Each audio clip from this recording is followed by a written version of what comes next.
The Trump administration is waging a linguistic battle across official Washington, seeking to shift public perception of key policies by changing the way the federal government talks about climate change, scientific evidence, and disadvantaged communities.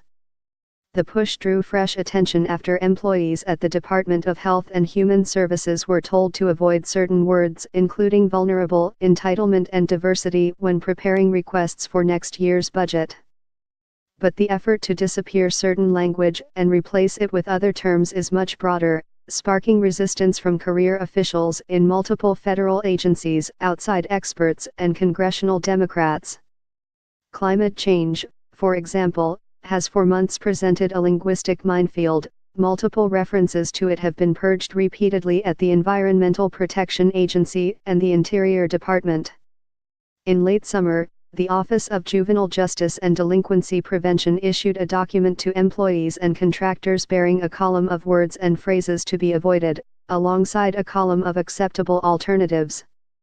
The one-page language guidance document recommends using all youth instead of underserved youth, referring to crime as a public issue/public concern rather than a public health issue/public health concern, and describing young people who commit crimes as offenders rather than system-involved or justice-involved youths, according to a copy of the document obtained by the Washington Post.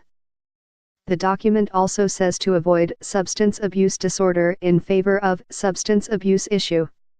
That runs counter to attempts by experts to raise awareness that substance abuse is a disease.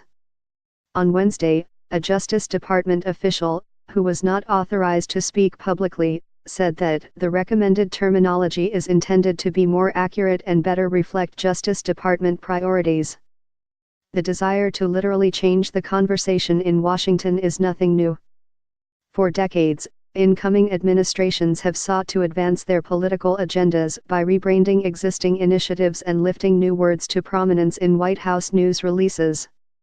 After winning the election on a vow to end the wars in Iraq and Afghanistan, President Barack Obama dropped George W. Bush-era references to the global war on terror, creating a new budget category labeled Overseas Contingency Operations. Meanwhile, Obama appointees at HHS abandoned the term unaccompanied alien children, replacing it with unaccompanied minors. The current administration has reverted to alien children, which is statutory language.